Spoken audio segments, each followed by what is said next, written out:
Selamat sore, Shalom ibu-ibu yang dikasihi Tuhan Yesus Kristus. Kita berjumpa lagi di persekutuan Koper pada sore hari ini. Kita semua pada sore hari ini pasti memerlukan Tuhan. Saat badai datang dan kita tahu Tuhan pulihkan segala sesuatu. Kita perlu sentuhan Tuhan, karena kita tidak dapat jalan sendiri. Kita perlu Tuhan. Mari angkat pujian kita. Kami perlu Kau Tuhan.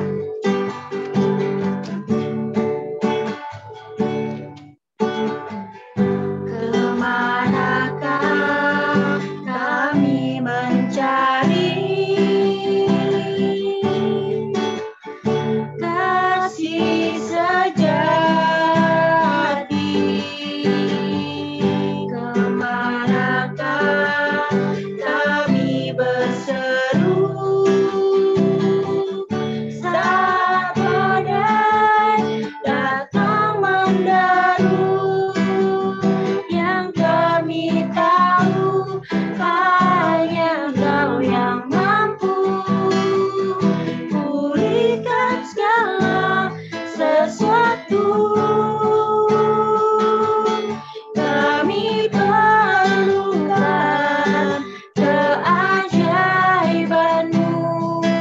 Kami butuhkan sentuhan tangan-Mu. Kami tak dapat jalan sendiri. Kami perlu Kau, Tuhan.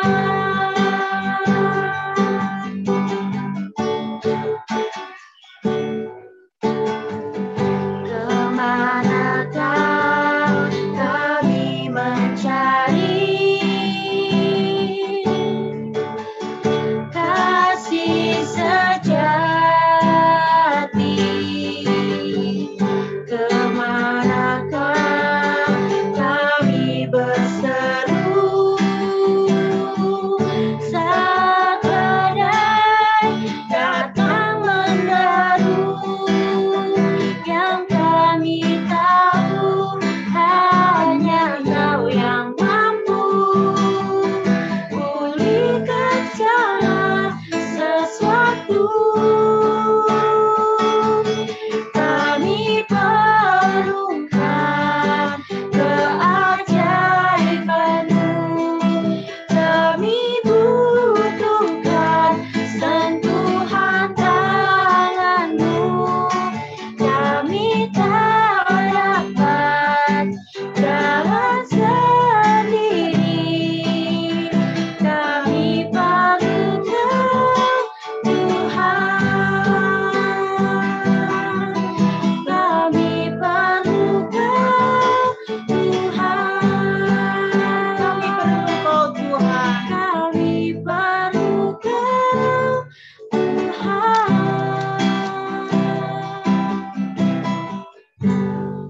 Mari kita bersatu di dalam doa. Tuhan Yesus, Bapa Allah kami yang bertakhta di dalam kerajaan surga, pada sore hari ini ya Tuhan, kami mengucap syukur dan terima kasih. Engkau masih memberikan waktu dan kesempatan kami untuk memuji, memuliakan nama Tuhan, dan bersyukur kepadamu ya Tuhan. Kami selalu memerlukan Engkau ya Tuhan, pada waktu suka, duka, dan badai. Pasti kita tahu Tuhan akan datang untuk mengangkat dan menjamah dengan tangan kuasa Tuhan. Kami pada sore hari ini ya Tuhan menyerahkan semua ibu-ibu yang membacakan firman Tuhan, juga yang memimpin puji-pujian, juga yang akan kesaksian, juga doa-doa yang akan kami panjatkan Tuhan. Kami serahkan di dalam tangan kuasa Tuhan. Biarlah Tuhan akan tolong setiap internet yang akan kami gunakan. Biarlah Tuhan akan ikut campur tangan di dalamnya, sehingga semuanya boleh lancar. Dan dari awal, pertengahan, hingga akhirnya, kami serahkan hanya di dalam nama Tuhan Yesus Kristus. Amin.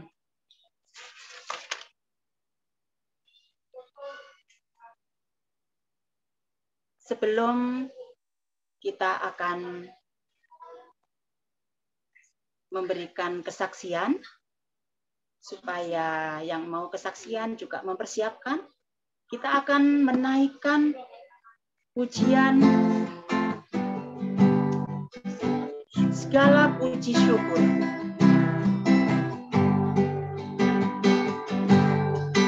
Segala puji syukur hanya bagimu Tuhan, sebab Kau yang layak dipuja. Kami mau bersorak, tinggikan namamu. Haleluya.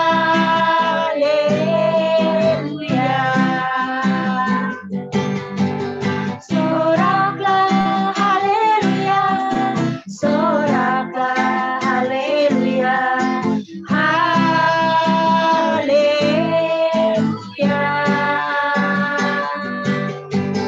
Soraklah haleluya, soraklah haleluya.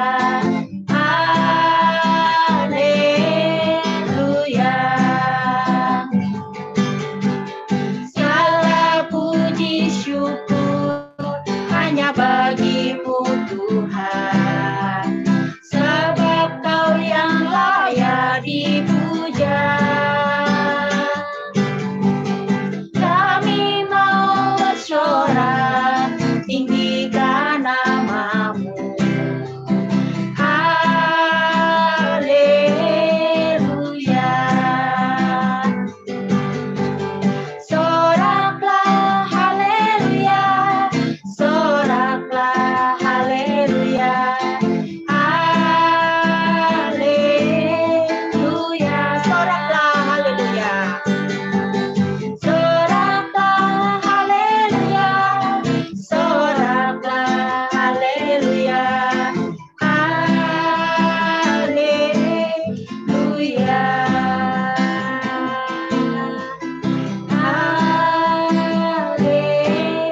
Haleluya. Puji Tuhan. Saya persilakan ibu-ibu sekalian yang akan memberikan kesaksian atau ucapan syukur. Kalau belum ada, saya akan memberikan ucapan syukur. Terima kasih. Waktu 1 bulan atau 2 bulan yang lalu, Senja positif.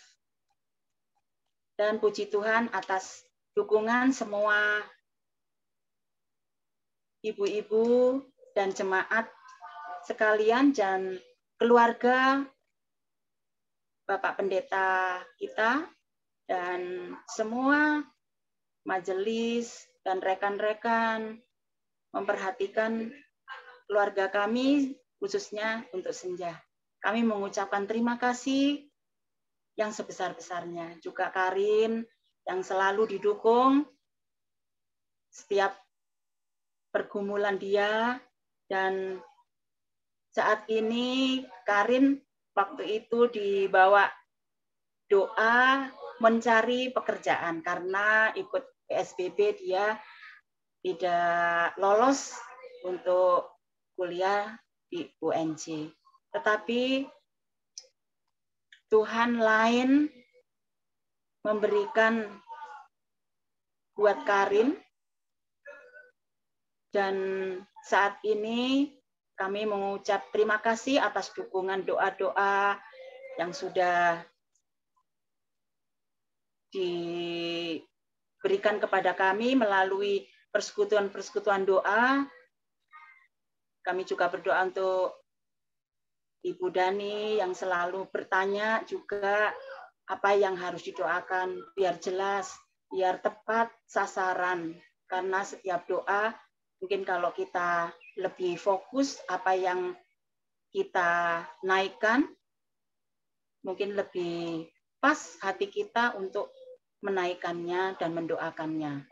Terima kasih atas doa-doa teman-teman youth juga, yang tak henti-hentiannya dia Saya dengarkan setiap persekutuan dia sharing, setiap anak-anak muda ini apa yang diinginkan, apa yang dicita-citakan, tetapi puji Tuhan Karin sudah diterima di Universitas Jayabaya melalui KIP beasiswa, yaitu ditanggung semua sampai semester 8 dan uang saku selama 8 semester. Terima kasih banyak. Kami juga masih tetap didukung supaya Karin boleh sungguh-sungguh dan mempertanggungjawabkan yang Tuhan kasih melalui KIP beasiswa ini, supaya dia anak muda mempunyai tanggung jawab karena supaya sungguh-sungguh untuk menjalankan kuliah ini. Terima kasih. Biarlah dia juga boleh selalu didukung supaya tambah umur, juga tetap keinginannya untuk melayani Tuhan dan selalu rindu untuk melayani Tuhan. Terima kasih. Mungkin ibu-ibu yang lain akan memberikan kesaksiannya. Saya persilakan.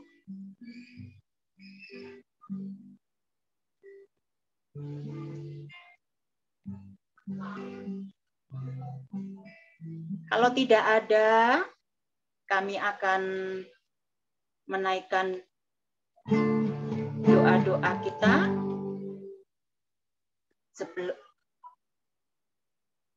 Kita akan mendengarkan firman Tuhan.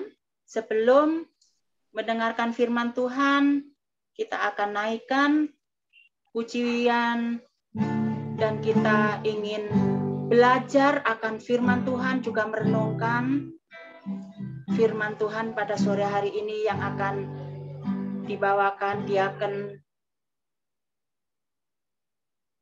Liana. Bahasa cinta.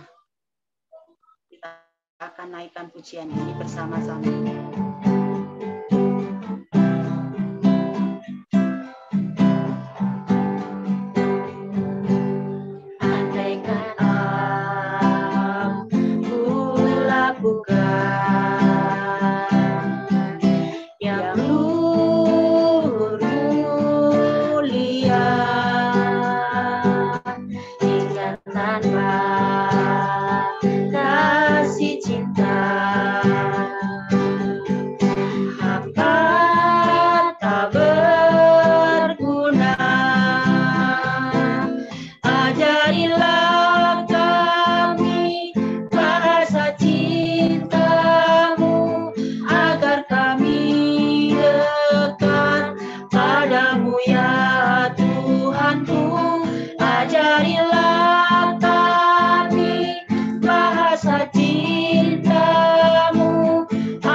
Ajarilah kami bahasa cinta-Mu agar kami dekat padamu.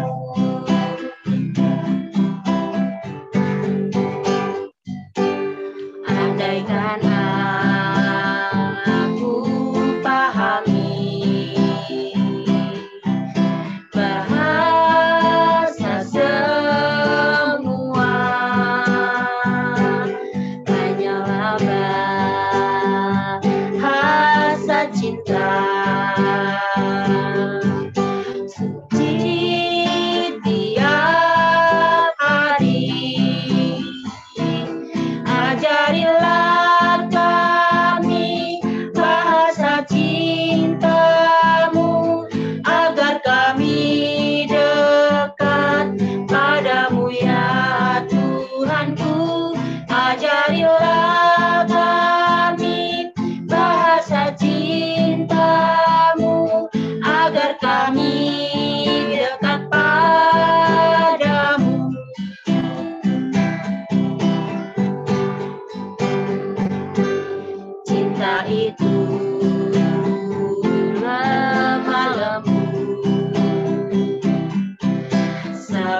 Liliana.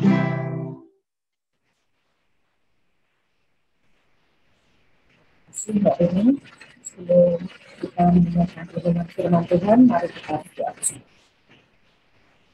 Kepada Tuhan, itulah perlindungan kami ya Tuhan untuk selalu.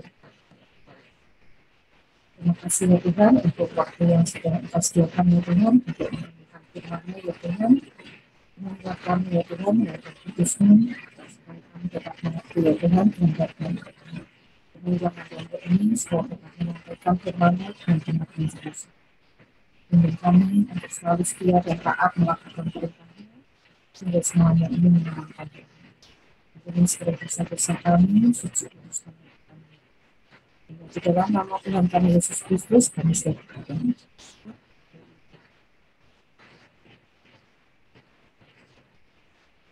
Selamat sore, ibu-ibu yang dikasihi Tuhan. Bulan lalu, Joyce sudah membawakan tema ya, karena kehancuran, di mana sudah disampaikan suami Hana ini bernama Pertama, punya 2 istri ya. Hana ini istri pertama, yang kedua bernama Penina. Penina punya beberapa anak, sedangkan Hana ini tidak punya satu pun ya. Dan Hana ini sering mendapat kata-kata yang menyakitkan dari manusia. Sore ini saya masih Hana ya. Temanya adalah tangisan kepahitan. Firman Tuhannya itu ada di kitab 1 Samuel 1 ayat 1-20. Ibu-ibu bisa membuka kitab ini ya. Saya tidak akan membacanya karena bulan lalu ya juga sudah dibahas. Nah, pertama kali saya dapat tema ini ya kaget ya.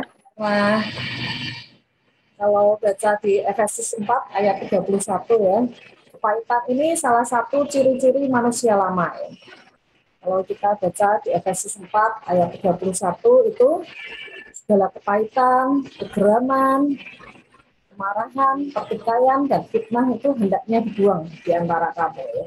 Demikian pula dengan kejahatan. Ternyata Hana ini yang rajin kepada Allah ya dan selalu berdoa. Ternyata kedagingannya itu ya masih ada ya. Dan ini apa namanya, masih mempunyai kepahitan ya. Ya, ini ya yang di Efesus 4 ayat 31 tadi ya, tentang manusia lama ini ya, ciri-ciri manusia lama yang perlu kita buang ya, segala kepahitan termasuk di dalamnya ya. Ya, mestinya manusiawi sekali ya kalau Hana ini melakukan tangisan kepahitan ya. Dan kalau di KBBI ini arti kepahitan itu adalah kesukaran ya, kesusahan. Jadi kalau Hana ini sampai merasa hidupnya pahit itu ya karena yang pertama dia itu mandul ya. Slide selanjutnya, Fe. Jadi memang sebagian besar perempuan itu ya pasti pengen punya anak ya. Jadi dari Hananya sendiri itu ya sudah berdoa menunggu bertahun-tahun tapi tidak diberi anak ya. Kadang memang Tuhan itu ya nggak langsung menjawab doa kita disuruh menunggu ya supaya kita mau belajar berharap ya kepada Tuhan. Kalau semuanya itu sudah ada pasti kita tidak berpengharapan lagi ya sama Tuhan. Dan yang kenapa sih kok Hana ini merasakan kepahitan ya dalam hidup ini? Yang kedua ya perkataan Penina ya.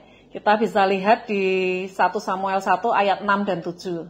Ayat 6 dikatakan Penina ini selalu menyakiti hatinya ya supaya ia gusar. Di ayat 7, demikianlah terjadi dari tahun ke tahun. Setiap kali Hana pergi ke rumah Tuhan, Penina menyakiti hati Hana ya, sehingga ia menangis dan tidak mau makan. Memang kok bisa ya ada orang jahatnya kayak gini ya. Betul-betul Penina ini seperti duri ya di hidupnya Hana. Tapi ya kadang Tuhan memang memberi duri ya, masalah dalam hidup kita ya supaya ada tujuannya ya, supaya kita betul-betul mau mencari Tuhan, sehingga kita mau betul-betul mengenal Tuhan ya.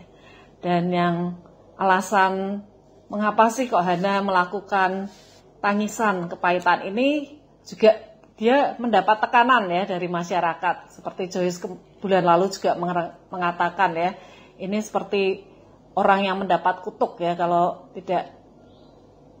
mandul gini ya, merupakan aib. Bisa-bisa orang juga mengatakan ini mungkin punya dosa nih yang belum diselesaikan ya. Israel nih memang bangsa yang pelupa ya, dia itu nggak ingat kalau istrinya Bapak Abraham itu juga Sarah ya, juga pernah mandul ya lama ya sebelum melahirkan Ishak. Ya, tapi memang masyarakat itu kadang memang senang ya menghakimi ya. Kadang kita juga seperti Hana sudah sedih, banyak masalahnya ya, masih mendapat kata-kata ya, kadang orang kayak mengerti ya alasan kenapa kita dapat ujian ya. Dan ini bisa membuat orang-orang yang nggak kuat ya, kadang ya jadi malas keluar ketemu orang ya, bisa-bisa juga malas ke gereja ya. Jadi memang kita harus hati-hati ya kalau misalnya ada orang yang sedang mendapat ujian atau masalah.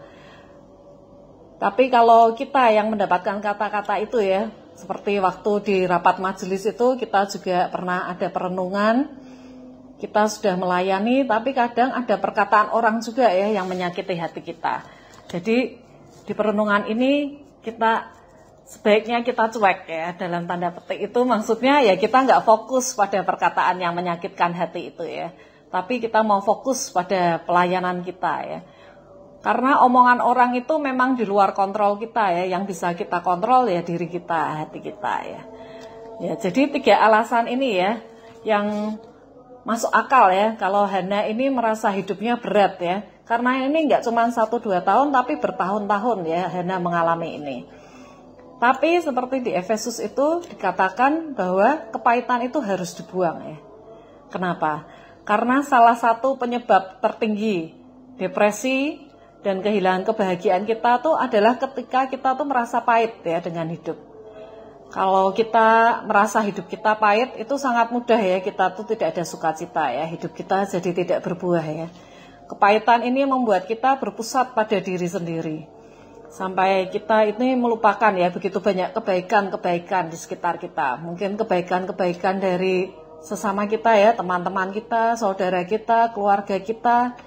Kita mungkin juga sampai tidak bisa merasakan atau melupakan ya kebaikan-kebaikan dari Tuhan. Jadi pikiran kita ini bisa dipenuhi dengan kesedihan ya. Aduh, kenapa saya ini kok nggak diberi anak, satu aja nggak diberi ya. Kenapa ditambah madu saya, ngejek saya terus ya.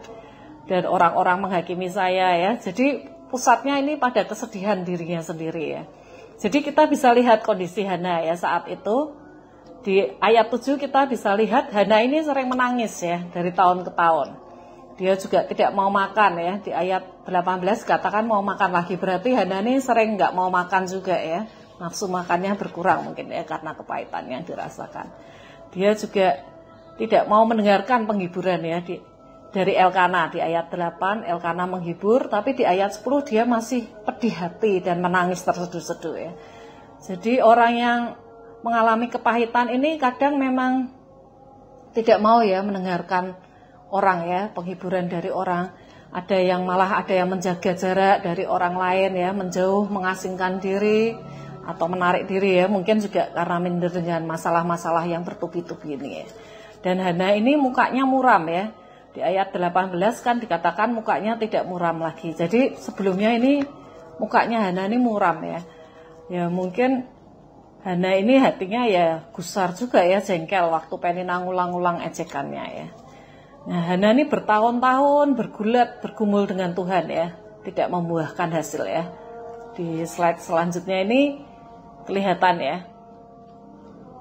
Ya memang kadang manusia ini memang bergulat ya dengan Tuhan karena kedagingannya ini masih tinggi ya. Termasuk Hana ini belum bisa ya, masih bergumul dengan kepahitannya ya. Saya ingat cerita Yakub ya, waktu bergumul dengan ketakutannya ketemu Esau ya. Dia itu kan memang sudah menipu Esau, terus dia melarikan diri, sama Tuhan suruh kembali ketemu dengan Esau ya. Jadi sebelum ketemu dengan Esau dia bergumul dengan ketakutannya ya. Dia bergulat dengan malaikat Tuhan ya, bergumul dengan Allah dan manusia, dan akhirnya Yakub memang menang ya, setelah dipukul pangkal pahanya baru sadar. Kadang manusia gitu ya, dipukul dulu baru fokusnya kembali kepada Tuhan ya. Dan akhirnya memang Yakub mau membuang pertikaiannya dengan saudaranya dan mau berani kembali bertemu dengan Esau. Tapi Hana ini sedang bergumul ya dengan kepahitannya. Jadi mungkin saja doanya yang dia panjatkan itu masih fokus pada dirinya sendiri ya, masih pada sakit hatinya. Dia mungkin memohon anak supaya nama baiknya pulih ya, aibnya terbuang ya. Tapi kalau masih fokusnya gini, kalau diberi anak ini bisa-bisa anaknya ini dipegang erat-erat ya. Jadi karena sudah berdoa bertahun-tahun, penuh tangisan tetesan air mata ya, diberi anak bisa-bisa anaknya ini dimanjakan sekali ya, jadi raja kecil ya. Saya pernah dengar cerita ada seorang pemuda ya dari keluarga miskin, dia ini nih fokusnya keluar dari kemiskinan ya. Jadi dia ini belajar sungguh-sungguh, bekerja dengan sungguh-sungguh, akhirnya dia sukses ya. Dan setelah dia sukses, dia memegang erat ya apa yang diberikan Tuhan itu. Dia takut untuk menjadi miskin lagi. Dia menjadi orang yang pelit sekali ya. Dia tidak mau menyerahkan kembali kepada Tuhan. Jadi fokusnya ini pada pemberiannya ya, bukan pada sang pemberi itu. Ya pemuda ini mencapai ya apa yang menjadi fokusnya, tapi tidak berbuah ya. Dia tidak ada sukacita, damai sejahtera ya, kasih, kemurahan ya. Jadi seperti ini ya yang dialami Hana ini, tidak berbuah ya, dia mengalami kesedihan bertahun-tahun, mukanya muram ya. Tapi kita bisa lihat di ayat 18b sampai 20 ya, di sebelah kanan ini dia bisa mau makan lagi ya, tidak bersedih lagi, ada sukacita ya, wajahnya berseri, tidak muram ya, ada damai sejahtera, hubungannya dengan Tuhan juga erat ya, hubungannya dengan suami juga ya di ayat 19. Padahal dari A sampai D ini nih Hana tuh belum hamil ya. Kan biasanya kalau orang normal ya, kalau saya berdoa supaya sembuh, ternyata disembuhkan kan sukacitanya waktu sembuh ya. Berdoa semoga dapat rumah, ternyata dapat rumah ya. Sukacitanya waktu itu. Ini Hana nih hamil saja belum, tapi sudah mukanya sudah tidak muram lagi ya, sudah mau makan lagi ya. Dan yang pasti di ayat 20 juga akhirnya Hana melahirkan Samuel ya. Doa orang benar ini memang mengubah segala sesuatu. Jadi kira-kira apa sih yang membuat perubahan ini ya, dari penuh tangisan kepahitan ya, menjadi mukanya tidak muram lagi. Hana ini mau menanggalkan manusia lamanya ya. Dia mau membuang kepahitannya. Kita juga mau belajar ya dari Hana untuk tidak memelihara kepahitan atau sifat-sifat manusia lama kita ya. Kemarahan kita, pertikaian kita, fitnah, segala kejahatan kita harus mau buang ya. Dan dasarnya adalah takut akan Tuhan. Ini bisa kita lihat di 1 Samuel 1 ayat 11. Nah, doa ini ya. Doa ini nih tampaknya seakan-akan Hana ini membuat kesepakatan ya dengan Allah ya. Seperti kondisi tawar-menawar gitu ya. Tapi sebenarnya enggak ya. Hana ini berdoa, mencurahkan isi hatinya pada Tuhan. Dia berdoa terus-menerus, sungguh-sungguh ya di dalam doanya dengan kerendahan hati ya. Sehingga dari doa ini kita dapat lihat dia meminta seorang anak laki-laki dan ia berjanji ya bahwa anak itu akan dipersembahkan menjadi hamba Tuhan. Doa orang yang takut akan Tuhan ini menjadi ya kita tahu apa kehendak Tuhan dan mau melakukan. Kita jadi mau menyerahkan segalanya yang terbaik untuk Tuhan. Sebenarnya aspek-aspek apa saja sih yang membuat orang takut akan Tuhan ya? Saya membaca artikel nih, ada 3 aspek di dalam takut akan Tuhan ya. Ada aspek kognitif, ada aspek afektif, ada aspek konatif ya. Ini knowing, being, dan doing. Aspek kognitif ini nih seseorang menjadi tahu tentang sesuatu ya. Jadi aspek kognitif takut akan Tuhan ini pengenalan akan Allah ya. Jadi Hana ini sudah betul ya. Walaupun dia bergumul dalam tangisan kepahitannya, tapi Hana ini tetap selalu setia ke rumah Tuhan di Silo ya. Dia mau menyembah Tuhan dan berdoa ya. Hana enggak balas dendam, bergosip atau berdiam diri ya, enggak melakukan apa-apa. Dia mau bersujud berdoa dalam isak tangis di hadapan Allah. Nah, inilah yang membuat Hana semakin mengenal Allah ya. Setelah seseorang itu menjadi tahu ya tentang sesuatu, kita ke aspek afektifnya, being ya. Sikap seseorang terbentuk. Jadi sikap seseorang terbentuk selanjutnya adalah rasa hormat, kagum dan kasih ya. Aspek afektif dari takut akan Tuhan ini akan timbul rasa hormat pada Tuhan, kagum pada Tuhan, mengasihi Tuhan ya dengan kerendahan hati kepadanya. Kita bisa lihat di doa Hana tadi ya. Dia mengatakan Tuhan semesta alam. Dia mengagumi, menghormati Tuhan sebagai Allah yang maha besar, maha kuasa, ya. Allah yang maha kasih, yang memperhatikan dan mengingat hambanya. Ya.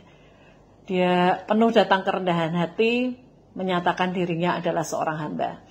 Dan aspek selanjutnya adalah konatif, ya, doing. Tingkah laku yang membuat seseorang bertindak melakukan sesuatu. Jadi setelah tahu sikapnya terbentuk, lalu aspek konatif dari takut akan Tuhan ini kecenderungan melakukan perbuatan yang sesuai, yaitu taat kepada kehendak dan perintah-perintah Tuhan dan berperilaku seperti Kristus. Jadi fokus Hana yang memikirkan diri sendiri ini berubah menjadi sesuai dengan kehendak Tuhan, ya. Apa yang ia minta, ia doakan, ia kembalikan kepada Tuhan. Nah, ini nasar yang mulia, ya.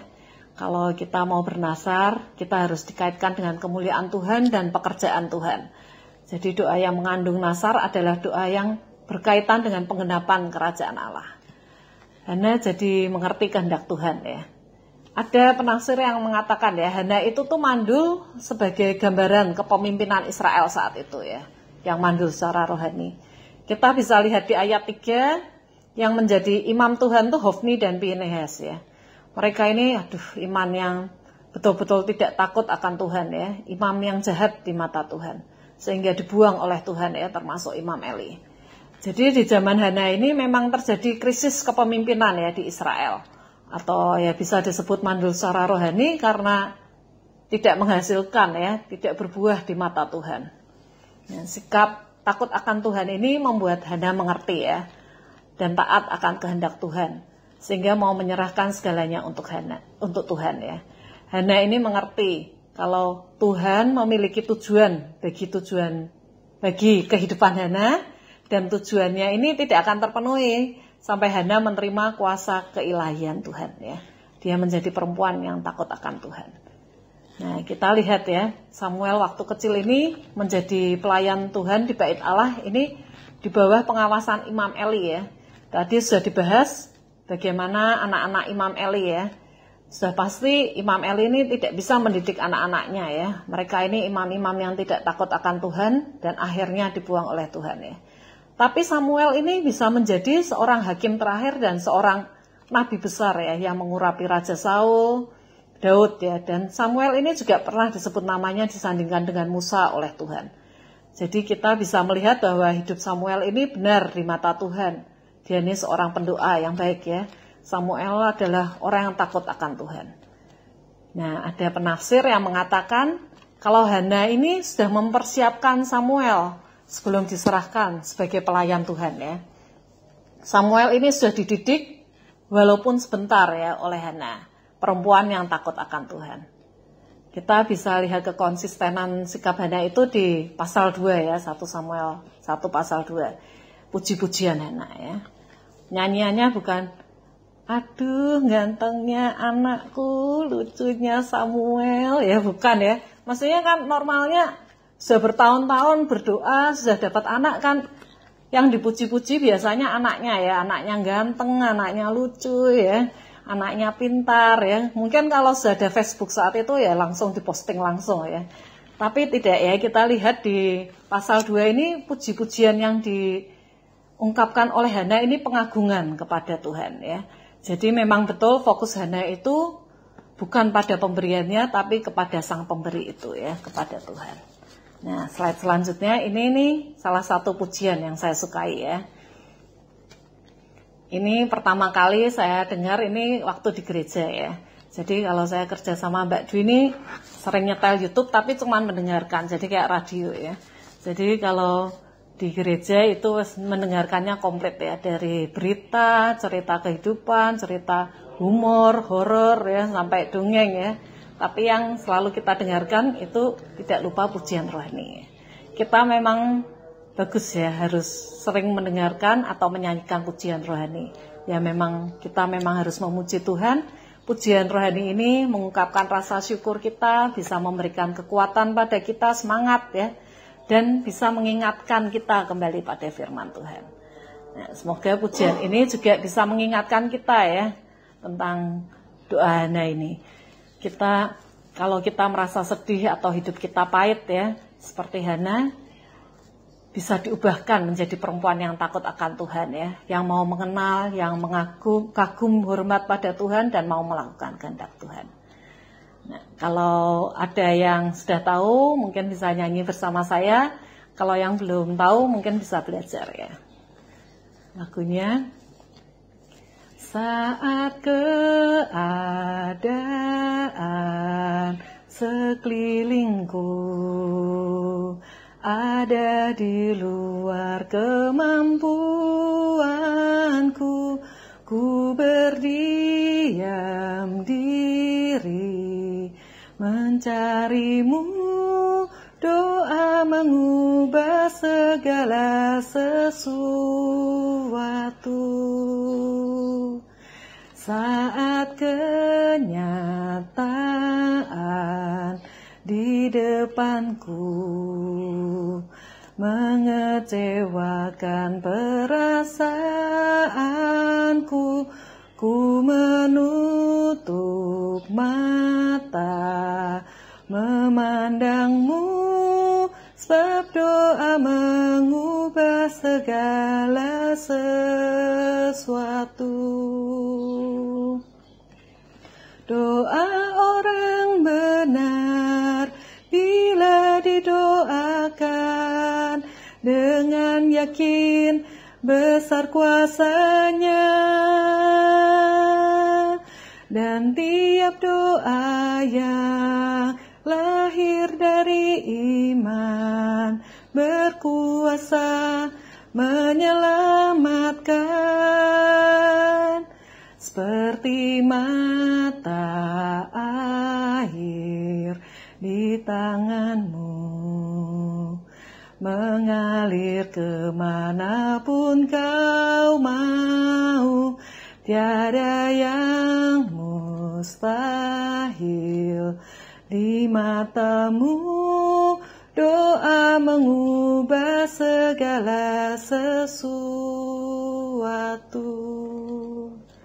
Ya, semoga lagu ini nih bisa mengingatkan ya, doa orang yang takut akan Tuhan ini bukan berdoa untuk mengubah Tuhan ya, tapi mengubah kita ya, sehingga kita ini mau melakukan kehendak Tuhan. Ya pasti tidak mudah ya, makanya kalau membawakan firman Tuhan nih kadang membuat gentar ya, seperti pedang bermata dua ya. Melakukan kehendak Tuhan seperti Hana itu, waduh saya pikir aja saya nggak bisa membayangkan ya. Anak yang kita kandung, apalagi mintanya bertahun-tahun penuh tetesan air mata, diserahkan ya sepenuhnya. Nggak cuma dititipkan beberapa hari atau cuma beberapa minggu ya, kepada orang asing ya, ya maksudnya bukan saudara kita aja enggak ya. Mungkin kita menyerahkan anak yang kita kandung ke saudara kita saja mungkin ya masih gregel ya. Tapi marilah kita mau seperti Hana ya, yang mau datang mencari Tuhan, mau melakukan kehendaknya ya, mau membuang kepahitannya, mau fokus pada kerajaan Allah, bukan pada diri sendiri, bukan pada keluarga sendiri ya, tapi mau melihat lebih rencana Tuhan, mau lebih besar ya, dan mau menyerahkan segalanya yang terbaik untuk Tuhan Sang Pemberi. Kita mau memberikan yang terbaik ya, melalui apa yang sudah Tuhan berikan kepada kita, uang, talenta, karir, keluarga ya, anak-anak kita mau menyerahkan segalanya yang terbaik untuk Tuhan.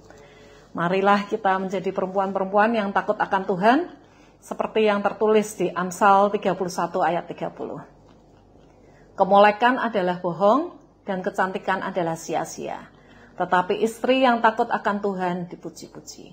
Amin. Saya serahkan kembali ke Mbak Rini. Terima kasih atas firman Tuhan yang sudah disampaikan oleh Diaken Liana.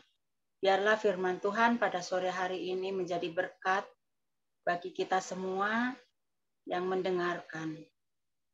Kita tiba saatnya kita akan menaikkan doa-doa, pokok-pokok doa kita.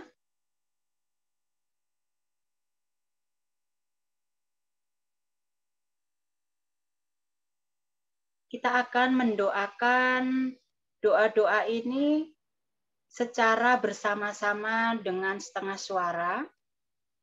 Silakan akan membuka mic-nya nanti.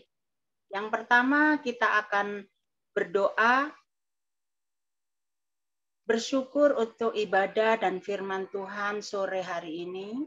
Yang kedua, jemaat yang sakit, Ibu Suraji, Ibu Toya, Ibu Eni, Opung Manurung yang saat ini di rumah sakit, Ibu Lianawati, Ibu Linawati, Aurel, Pak Indarto, juga berdoa untuk Angel dalam masa kehamilannya, supaya Tuhan akan tolong diberikan kesehatan, baby di dalam perut juga ibunya.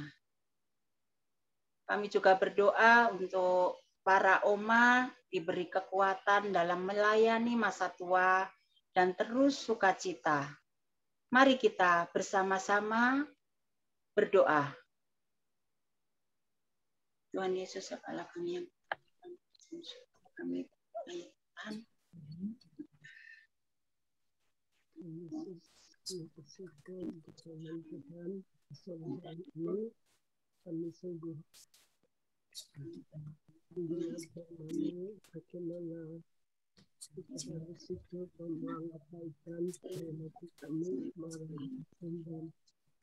dan jadi supaya kami boleh membuka hati yaitu dari dalam Tuhan, sehingga kami boleh membawa sukacita dan kesejahteraan dan kekayaan. Terima kasih Tuhan atas kami memberi kekuatan supaya kami boleh saat melakukan kehendak-Mu. Kami berdoa untuk yang sakit, untuk Ibu Suraji, untuk Ibu Eni, untuk Bu Manurung, untuk Ibu Linawati, juga Aurel, Pak Inat, juga Ibu Angel, juga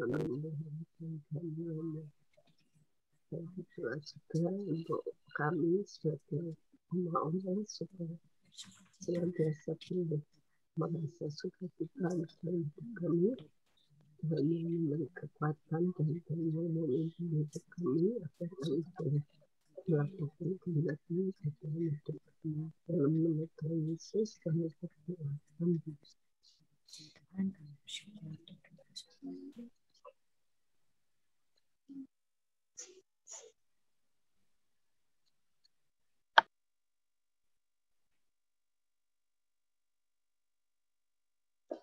Amin.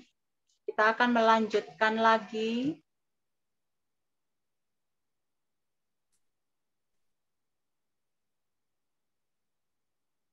Doa yang keempat, kita akan mendoakan para istri diberi kekuatan dan kebijaksanaan dalam mendampingi suami dan anak-anak menjadi penolong yang hebat. Yang kelima, Tuhan menjawab kerinduan dan pergumulan hidup para perempuan sesuai kehendak Tuhan. Yang keenam, Tuhan memberikan perlindungan dan kesehatan kepada seluruh jemaat, khususnya yang WFO. Mari kita berdoa bersama-sama. Terima kasih. Kita ya.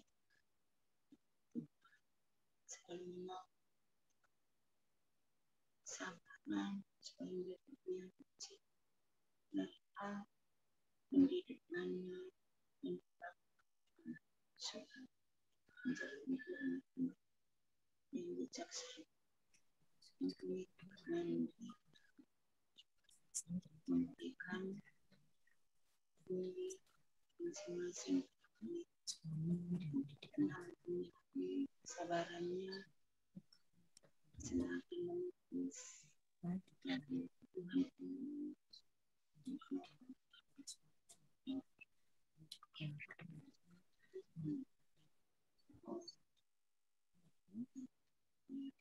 saudara-saudara kami yang bekerja berikan kesehatan dan tetap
Amin. Selanjutnya kita akan berdoa.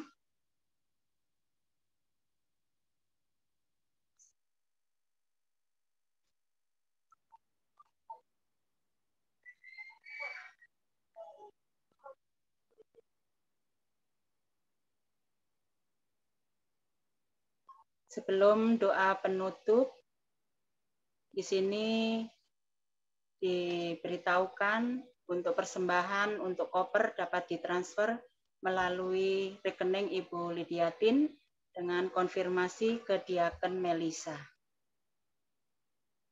Terima kasih atas perhatiannya. Mari kita akan tutup dalam doa. Mari kita berdoa. Tuhan Allah Bapa kami yang bertahta di dalam kerajaan surga, inilah kami para perempuan yang rindu datang bersekutu bersama di dalam hadirat Tuhan. Bapa di surga, saat ini kami rindu untuk kami boleh bertumbuh di dalam pengenalan akan Tuhan. Kami rindu untuk terus diajar oleh firman Tuhan. Melalui firman kami boleh belajar menjadi perempuan-perempuan yang takut akan Tuhan. Perempuan-perempuan yang sungguh melakukan firman-Mu untuk selalu mengampuni dalam kondisi apapun. Kami boleh terus siap ya Tuhan, menjadi perempuan-perempuan yang tidak mengalami kepahitan di hati dan pikiran kami. Tapi kami boleh selalu mengampuni kepada orang-orang yang menyakiti hati kami. Terima kasih untuk firman Tuhan sore hari ini. Kami berdoa untuk Ibu Rini, kami berdoa untuk Diaken Liana, Diaken Melisa, untuk Ibu Ruth, untuk Diaken Juliana. Kami berdoa untuk Oma Dani, Ibu Hernani, Ibu Hana, Ibu Erni, Ibu Nuriani. Kami juga berdoa untuk Penatua Priscilla, Guru Injil Dwi Tsunami, untuk Ibu Bambang, Ibu Ati, Ibu Linda, Diaken Retno, Ibu Joyce, Ibu Lucy. Kami berdoa untuk Ibu Monica dan Ibu Sani. Tuhan, dalam segala kondisi kami saat ini, mungkin di antara kami ada yang mengalami kesesakan, mengalami pergumulan. Tapi mungkin ada juga di antara kami yang mengalami hal yang baik, hal yang nyaman dalam kondisi yang sehat, dalam kelegaan ya Tuhan. Dalam segala kondisi kami mau tetap dekat dengan Tuhan. Kami mau tetap menjadi garam dan terang.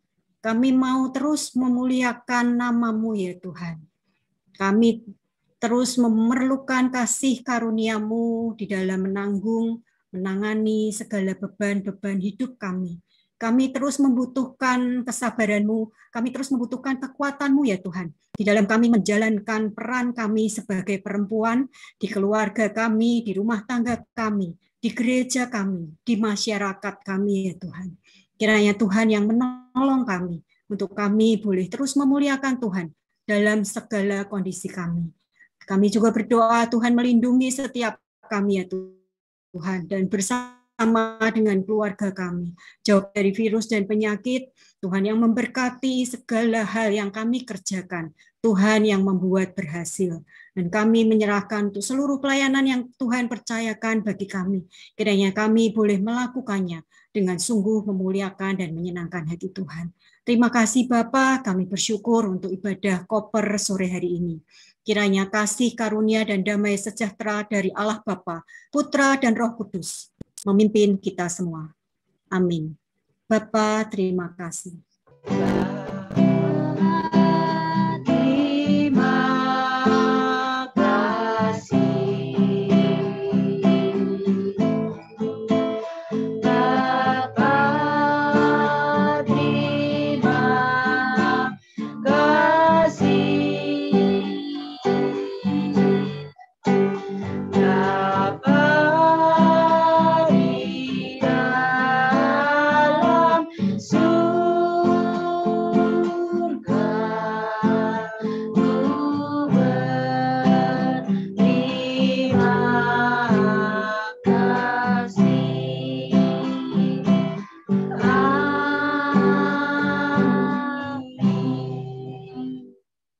Amin. Terima kasih, ibadah selesai.